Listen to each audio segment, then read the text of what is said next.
Glam family! I am so excited to be back with you and kicking off 2016. So today we are going to be talking about goal setting.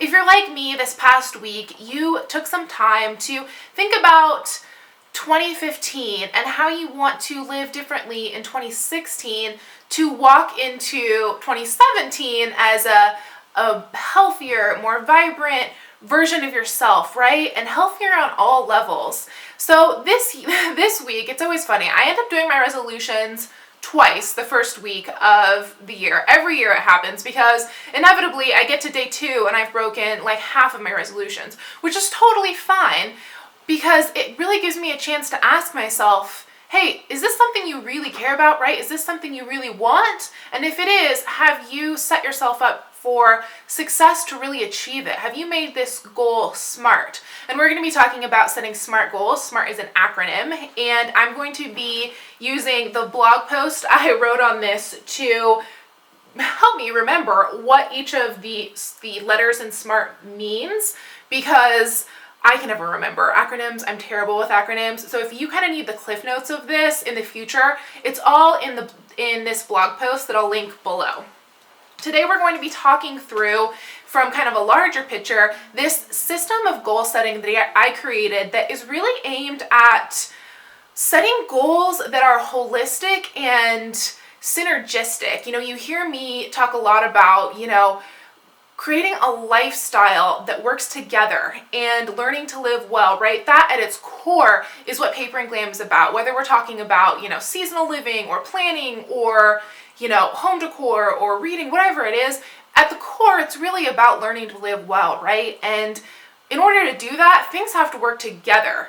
So that's the heart behind this framework. It's a way to address each area of our life and really think about goals in the context of one another and what the heart of the goal really is. So I've created this free printable. It's up in the shop. I was going to include it as a kind of bonus freebie with the Glam planner. I just released the new Glam planners, both the horizontal and a vertical 2016 planner, but I wanted everyone to have this, whether the Glam planner is the right thing for you, the right, planning tool for you, because I just want us all to learn to live well together. I learned so much from you, and I just really want to walk through this with you. And if you're watching this and you're like, oh, let me bookmark this for next year, because I hear that a lot. I hear a lot, oh, I'll join book club in January and it's like May, right? Don't let the fact that it's not January anymore stop you from setting goals with using this format. You could do this monthly. I actually do my resolutions 4 times a year.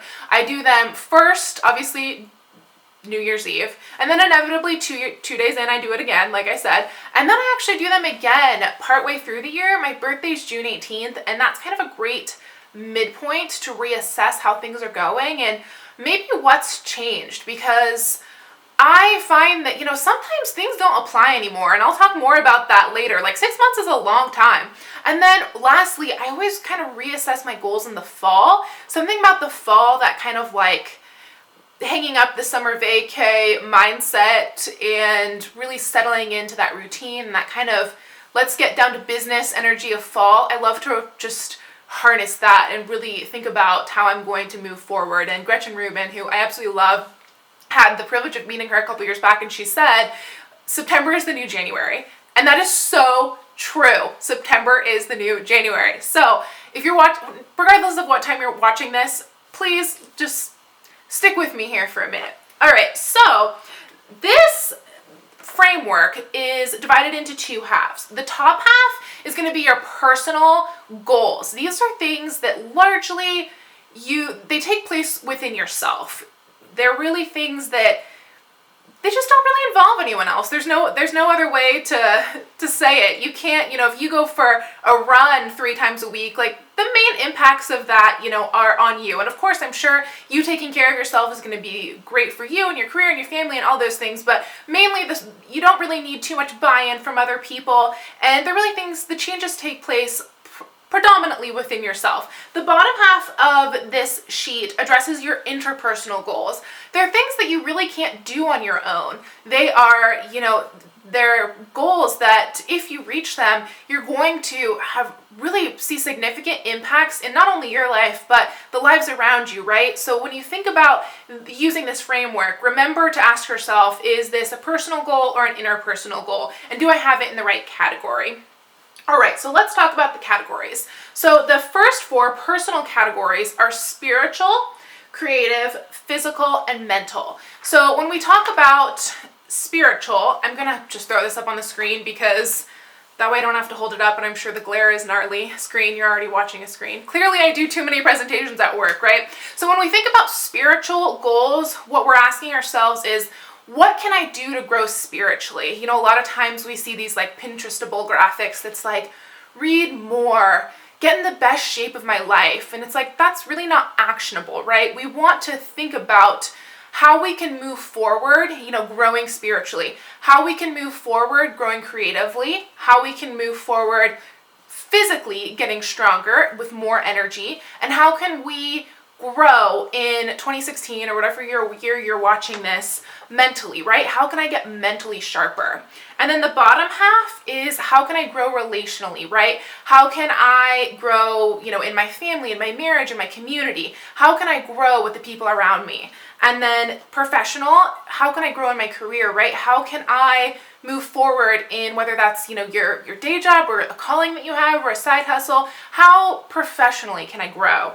And then financial, how can I grow more financially stable and giving? How can I live more generously? So our most valuable resources are time and money, right? That's what God has given us to steward, and we really need to make sure that our planners and our bank accounts line up with our values. And this framework is going to allow us to do that. It's going to allow us to look at things holistically and ask ourselves, are these goals things that I really believe, and really want for my life? And are they helping me steward my resources to their fullest, right? To their highest and best use. So I'm going to give you guys some examples of each of these resolutions just from my own life to kind of make it real. But I also want to talk about SMART goals because this is so important. When we're writing our resolutions, and I'm going to read this, or our goals, I can never remember. So we want to make sure that these goals are specific, measurable, assignable, realistic, and time-bound. So let's walk through each of those. So they need to be specific. And the example I'm going to use is getting in shape, right? Maybe your resolution for this year is to get in shape. What does that mean? That's not specific, right? Like, what steps do you do to get in shape? Are you does that mean going to the gym? Does that mean, sticking to a certain framework when you're eating? What does getting in shape mean, right? Like, how will you know if you're winning, so to speak? Is it losing weight? Is it feeling great? How will you know whether you're succeeding? And then measurable. So how will you know if you're succeeding? Is it your weight on the scale? Is it something that, takes place inside yourself that's maybe a little harder to measure? Is it just your energy level, which I feel like we all know when we have more energy, right? I know when I feel great, and I'm sure you do too. But we really need to make sure that these things are measurable, because otherwise the bar can sometimes sneak up and up on us, and we don't feel like we ever get to the top of it, because every time we make progress, we raise the bar. I know I do that in most everything, so I have to make sure the bar is staying level. All right, the next one, assignable. Is this something that you need buy-in from a partner or buy-in from someone that you work with? Is this something that you need maybe somebody's help with? And an example is working out, and like getting in shape is always such a great example, because it's like, if your goal is to eat healthier in 2016, you probably need the buy-in from the people that are in your home, and maybe some friends at work too, right? It really helps to get accountability partners and to kind of build those guardrails into your goals. And then the next one, realistic. Is this something that's truly attainable, right? Is this something that you can really do in a year? Because we want these goals to be things that you can actually succeed in 1 year. And we want to make them also realistic and time-bound kind of go together. We want to make them think, like, how often are you going to do these things? Like, if your resolution is go to the gym, well, how often are you going to go to the gym? Or if your resolution is to read more, when are you going to read? When is that going to happen for you? Because if our goals aren't realistic, and I have some big goals, right? And I hope you have big dreams too. And those things go on what I call a life list. And I have one on my blog. And it's really the things that I want to do, like with my life as a whole. But like one of my huge goals is I'd love to be a New York Times bestselling author. I would love to do that. But that's not something I'm going to do like this year. That's something that's going to be a multi-year process, right? Those are huge goals, and really I want to make sure you guys have a place for those too, because those are a time and a place. What I like to focus on when I'm setting, yearly goals are things that are really manageable, like day over day or week over week or throughout the course of a year. So when we're setting our goals, please make sure they are SMART goals, okay? That's step number one. Before we can even answer these questions, we need to know how we're answering them so that we're setting ourselves up for success. All right, so let's take each of these one by one. So spiritually, how do we grow spiritually? Most of these are so wide open, you could take them in any direction. So I know a lot of your goals, because you've shared with me that a lot of you have the goal to grow closer to the Lord, God, in 2016, and that is beautiful. So how are you going to do that, right? Are you going to read the Bible every day? Are you going to join a Bible study? And if you are, I'm hosting an online Bible study that, online, the great thing about online is it's online 24/7. So schedules aren't going to get in your way. And if, you're going to attend church or go to a Bible study locally, that is great too. However you're going to accomplish it, perfect, but let's set ourselves up for success in that. If you have a really tight schedule, maybe online is best for you. I know that's true of me right now. Or if you have, something that you want to attend once a week, maybe you need to get buy-in from a boss or buy-in from a partner who's going to watch kids or whatever it is. Just make sure that you have set it so that you're not getting to Tuesday night or whatever night it is, and you're not like, oh, I have nothing to wear, I'm too tired, I need to make dinner. I think of a million excuses of why things aren't going to happen. So when I plan my week, I try to mitigate those situations, right? Like, what am I going to do when dinner isn't made and I haven't had time to eat dinner, right? Like, I try to kind of prepare for things so I can't catch myself like in a loophole, So really, when you're going through these, make sure that you've kind of made it foolproof for yourself.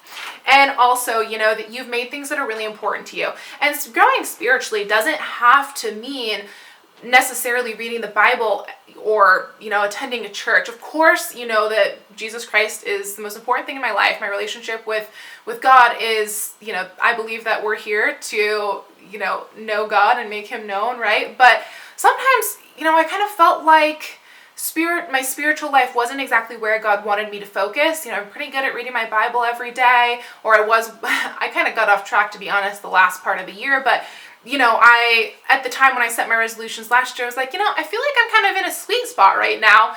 And I made the resolution to go somewhere that I've never been, because I wanted something that really just made me kind of feel renewed. And that's really what spiritual life is all about, is that feeling of renewal. So, these can be really out of the box, and they're going to look very different year over year, and really they'll build on each other. So I went to Aruba this summer with the amazing Alexis, aka Miss Trenchcoat, here on YouTube. I have a vlog about it, I'll link it below, but I just wanted to go somewhere exotic that I'd never been, and Alexis graciously let me pick the location, and I picked Aruba, and that was just such a beautiful birthday present and way to spend, kind of a week in the middle of the year, really on a true vacation, which I never really had done before. I'm kind of a workaholic. You guys probably know that. So it's just really good to have had that like a midpoint set aside. So something to think about there. The next is creative. So I didn't tell you guys how I was going to grow spiritually. So I'm going to grow spiritually in 2016 by growing with a lot of you guys with the God and Glam Bible study. If you are new, all of the Facebook group and stuff is linked down below. I'll also link a post, but yeah, get connected, jump in. And even though it's like the 3rd of January right now, any time is a good time to jump in. Please don't let my less than timely video stop you from jumping in. I kind of had announced it over on the God and Glam Facebook group a while back, and if you weren't connected, please don't let that, take the year from you. This has already been such an incredible experience, and I want all of you to be able to join in. So I'm going to grow by doing an online Bible study, and I'm really excited to do that. So I'm going to move on. I know that could be a whole video in and of itself, and I hope to make one, but I'm going to try and not get on too many tangents here. So creative, how are you going to grow creatively? For me this year, I really want to take a picture a day. I love photography, and I don't do a great job of really documenting life. Most of the time I just document things that are, good for the blog, or things that I need for something else. And so I really want to take a picture a day. So this is the framework. It's in the front of my planner here. So this format is in an A5, so I wanted you guys to be able to put it in your planners as well. You can just cut it out and put it in a sheet protector, or just punch it and put it right in, or paste it right in, whatever you need to do. But I have mine in my planner I'm going to be referring to. So my creative resolution is to take a picture a day, which is really going to be like a picture a day gratitude journal. I want it to be one thing I'm grateful for every day. There's so many different creative things you could do. I've taken it in a project life direction before. This one's pretty straightforward, so I'm going to move on. But how can you grow creatively in 2016? The next one is physical. This one's also pretty straightforward. So for me, I am going to weigh in weekly. I weighed myself twice last year, and the first time it was at the doctor's office, and I was like bracing myself for impact. I'm sure you guys have all been here. And the doctor was like, "Oh, you've lost 12 pounds. And I was like, "Right? What?" Like, I literally lost 12 pounds. Like, this has never happened to me before in my life. Like, I literally didn't even know.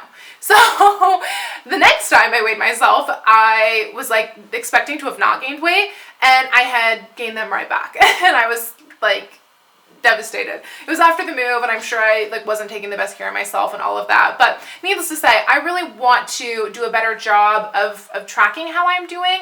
And for me, the saying, what you eat in private shows in public. Well, for me, I kind of want it to be like what I eat shows on the scale once a week. So just kind of build that layer of accountability in. Last year, my goal was to get outside and kind of get active 5 times a week. And that is now something that is built into my day, right? And that's really what we want to do with these goals or resolutions. We want to be choosing things that build good habits, because we want things that we just do without even thinking about it. Like the example Gretchen Rubin uses all the time in her book, Better Than Before, which I'll link below because it's amazing. Whoopsie, things are falling. She said, you want your habits to be like brushing your teeth. I don't have a debate with myself over whether I'm going to brush my teeth in the morning, right? It's just something I do. So the next one is mental. How am I going to grow mentally? I read the shocking statistic that 28% of people haven't read a book in a year, right? They haven't read a book. And that is just devastating for me. And so that's why I have the book club, for many reasons. I just love reading. You guys know I'm a book junkie, but I really think it's so important to sharpen our mental saw. I look at things I wrote in college and I'm like blown away. I would really struggle to write at that level now, but that's because I was so engrossed in that academia, right? And so I want to stay engrossed in learning and continually growing mentally and pondering different perspectives and reading other people's stories. So reading is just such a good mental resolution. I'm actually struggling to think of another one. But let's see, 2 years ago, so my goal was to read 24 books. So this was 2014.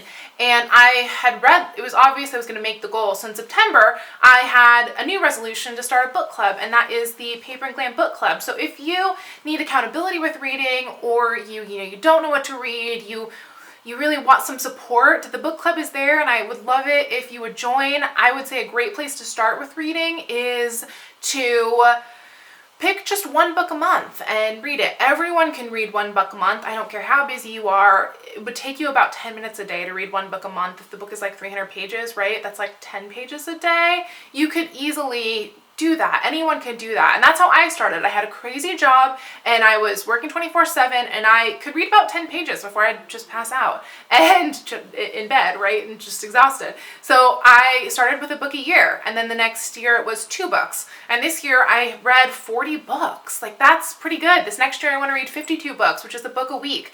And if you're someone who wants to read a lot, and I know some of you are like, how do you read so much if you're so busy? A lot of it is audiobooks. I'll link below a link to Audible, which is 2 free audiobooks if you sign up, and of course you can cancel, there's no obligation, but I tried the 2 free and I absolutely loved it because I went hands-free, right? Like now I can read folding laundry and doing dishes and all the things that, life has tasks. Now I can read while I do my tasks and I actually look forward to them. So that's what I recommend for mental. I'm sure there's other things you could do, like take a class, or there's the options are endless. So the next one is relational. I'm going to take a quick break before I do relational. Okay, I didn't want my camera to run out of bullets because this is getting long. So relational is obviously a goal to become more connected with the people around you, right? To grow in relationship. So my goal for this year is to really build community in Los Angeles. I just moved here about 6 months ago, and I really haven't done a good job of investing in my community and building up that community that I had in Denver from living there for 6 years, right? I really haven't done a good job of that. I've been kind of heads down working, and in this new year, I really want to meet new friends and really just invest where I am. It's a little harder to meet new friends as an adult because we don't have school to find our kind of homogenous counterparts that are like-minded and kind of going through the same experience as we are. So I'm going to really try to make church and Bible study a priority because that's why I got my community in Denver. I just ended up meeting some amazing like-minded people, and we're all still friends to this day, even 1,500 miles apart. So really, that's where I'm going to start. I'm kind of breaking my own rule with this one because I just wrote build community in Los Angeles, but that was more for space. Definitely, obviously, you can't list out exactly how you're going to meet each of these goals in the boxes, but make sure you have a plan of attack, even if it's just like a blurb that means something to you. All right, the next one is a professional goal. So how are you going to grow professionally? And this one is very relational, right? It's hard, we work with other people, even as someone who is also self-employed, right? Like I work with all of you guys, and there's the amazing Jessica on Team Glam, and our professional goals and relational goals can kind of bleed over sometimes. I would encourage you to use the relational goal as something that you do with, your family or, your spouse or someone who's really close to you. Or if what you need to work on, if you're like me and you're single and you're in a season of life where you don't really have, a family of your own. Of course, I have, extended family, but no one's counting on me right now. I don't live with anyone else. So really it makes sense for me to invest in my community. But, your resolution could kind of cover both relational and professional. Like an example, plan every day. That's one of those goals that, while professionally I want to plan my work every day, whether that's work for my day job or work for Paper and Glam, work for the shop, or my time with others, I want to plan every day, and that's going to be so overarching, into my entire life. But really, I want to have enough time for everything, right? You have exactly enough time for what's important. So, and we can do, what's the saying? You can do anything, but not everything. So planning my time better is going to help all aspects of my life, whether it's relational or spiritual or physical. I want to plan every day. You guys know I'm a planner, and I can't advocate more that you leverage a planner, whether you're using my planner, the Glam planner, whether you're using a dollar planner from the Dollar Spot. There's really no excuse not to be able to plan every day. I hear a lot, I really want to start planning, but I can't afford it. And I think we can all plan, right? Most of us can afford like a dollar planner from the dollar store, and most of us have access to pens, right? Like that's all you need. Don't let, any sort of constraints hold you back from that, because I can't tell you how much richer your life will be if you really kind of plan your days and set yourself up for success instead of kind of being retroactive. Planning gets us in that proactive state where we can really choose how we're living instead of kind of letting it be dictated moment by moment. So I know most of us are planners, so I'm not going to talk too much about that one anymore. But, there's so many professional things. Like last year, my professional resolution was to apply to USC because I always thought that I would go to grad school to get my MBA. And I decided not to apply to USC. Ironically enough, I don't know why my professional resolution, well, I do know. My professional resolution last year should have been open the shop. I opened my shop January 1st of last year. So it is one, and thank you so much for the support. But I think I didn't put that as a resolution because I really didn't know how it was going to go. I knew I wanted to open a sticker shop. I knew I wanted to open a planning productivity shop. really focus there, but I knew that the traditional model wasn't going to work for me, right? I don't have time to be sitting behind a silhouette cutting stickers. Like, that's not my life, and I knew it wasn't going to work for me. So I wanted to try digital, but I had no idea. I didn't know anyone else who was doing that model. Obviously, at the time I didn't. Now I know Alexis is doing it, and I'm sure there are others. And it was like such a relief, because I kind of thought, like, this might be crazy. Like, I'm not sure if this is going to make sense to other people like it makes sense to me as an IT girl, right? So, but you guys have embraced it, and I can't even thank you enough for how incredibly successful the shop is going to be. But it kind of cracks me up now that I didn't put that as my professional resolution to open the shop. But anyway, I put that I was going to apply to USC because I had been planning to move back to LA. I decided not to apply to USC. I really just don't feel called to do that anymore. This is just one of those situations where things change. I have the career that I want in an IT. I don't really have a desire to grow much past the level that I'm at. I'm really happy with my current job. I don't feel like not having a graduate degree is holding me back at all. And, on top of, I work at a Fortune 200 IT company. Like, I have that success in the corporate structure, which is really sometimes where you do need a graduate school to get into like the upper echelon. And I would too if I wanted to be like CEO, right? But that's not me. That's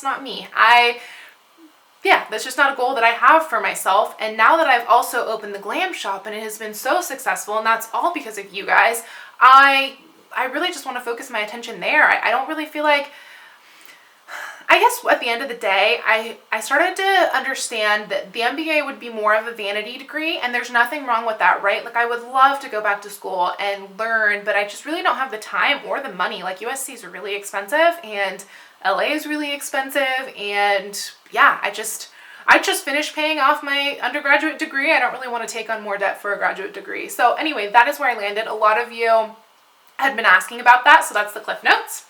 All right, even though it was some long Cliff Notes. All right, so financial and giving. So these really, really go together, right? These are about our money. I think that I would be remiss to create a model that addresses our time without also addressing our money, right? Because our values, like, there's no greater example or kind of like quick glance at our values than a quick glance through the checkbook, right? Like, where our money goes, like the Bible says, where your treasure is, your heart will be also, right? So where we spend our money is so important. And for me, my financial goal is to track my expenses weekly. It doesn't even necessarily have to be like, I will save 10%. It can be, it can really take so many different forms. To be honest, have done a terrible job tracking my expenses, and a business owner, that's really important. It's going to take me a long time to do my taxes this year, and I'm pretty overwhelmed by it, and I don't want to be in that position come next year. So I'm going to track my expenses weekly, and that also lets me see where my money's going, right? Like, in a really real-time fashion, as opposed to kind of assessing it a year later. So I really want to track my expenses. Last year, my resolution was to pay off my car. I didn't quite pay off my car. It's kind of eminent in 2016, but I moved to LA, which I could have paid off my car like twice for what a move from Denver to LA is these days. But that one's eminent too. So it could be get out of debt, it could be save 10%. Like I said, there's so many things. Like, you guys know, we can almost always be growing financially. And lastly, giving. I really want to live a life that is centered around giving, and that's easy to say and hard to do, right? My goal, on the whole, is to become more and more like Jesus every day, which, again, really easy to say, really hard to do. And the whole distillation of the gospel is, for God so loved the world that he gave his only son, right? And I want to be continually in a pattern of giving. And we don't always have to be giving our money, right? Just sidebar, you can be giving your time too, right? You can be financially giving, or you can be giving of your other resource, your time, right? Volunteering. You can, I create a lot of free things for the shop because I want to do that. I think that, like, our life is here on earth to, like, pay our rent, is giving back, right? So don't think of it, if you're like, I highly recommend that you tithe. I obviously would have to say I'm not there yet, just because I don't tithe 10%. I want to get there, but I don't, just to be totally honest with you. that's a great one. The Bible says, in Malachi, it says, test me in this, talking about tithing, like, and see if your barns don't overflow.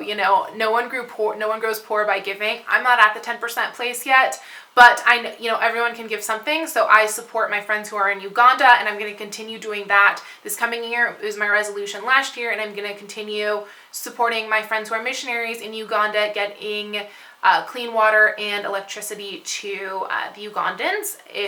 If you're new to kind of what's going on over there, well, there's a lot going on over there, and I am by no means the expert, but one of the main issues is that without electricity, a lot of times, all cooking is done over a fire, and not surprisingly, a lot of homes are lost, a lot of kids have lung issues from, the smoke, and just all the things that come with using fire as your main form of energy. Kids aren't going to school because it's hard to do homework and read over, when you don't have appropriate electricity, and then clean water. You guys know how important clean water is. So all that to say, that is what I'm going to continue doing in 2016 is really giving. So yeah, I think that really sums up this model. I hope that you guys see this as something that is not only, synergistic, that works together, but also something that builds on each other. And an example of that for me is when I started my year, I wanted to do Project Life weekly.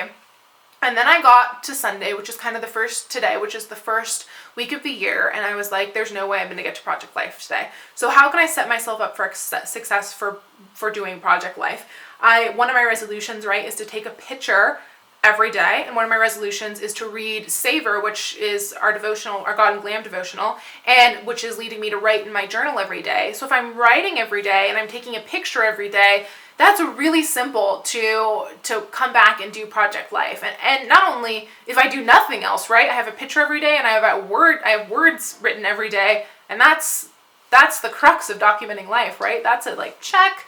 And because that was my resolution last year, and I didn't even touch Project Life. I get a lot of questions about whether I still do Project Life, and yeah, I do, but I didn't touch it last year, and I don't want that to be the case at the end of 2016. So really think about building goals that are just, on the whole, not only going to build year over year in terms of like reading, right? Like we talked about, like you read 13 books and 14 books and 15 books, and pretty soon you're reading like gangbusters, and you're like, whoa, what happened, right? But all of this needs to work together. It needs to just build on each other, like day over day, year over year. It's really building systems into our lives that are going to help us live well. So I hope that you have found this diagram really helpful and this system really helpful. It's homegrown. I would just love your feedback, because I just want to see what you guys think and if this works for you. And if you're watching this in the future, if it's 2017 right now, leave me a note from the future, because that would be so cool. And if you use this all through 2016, even better. I really want to know how it's working for you, because it's really been nothing short of life-changing for me. So yeah, thank you so much for spending what is, I'm sure, a half hour of your time with me, and I will see you soon for some more planning action. We are going to get back to basics with Paper and Glam this year, and if you're in housekeeping news, if you're like, what happened to 12 Days of Christmas? We are still doing 12 Days of Christmas. All the videos will still be coming for you guys. I just didn't get them all in December. Progress over perfection. So this was one of the 12 Days of Christmas. And yeah, we're just going to keep moving forward. So I will see you guys back here very soon. And thank you so much for spending a piece of your day with me. And I look forward to living well with you in 2016.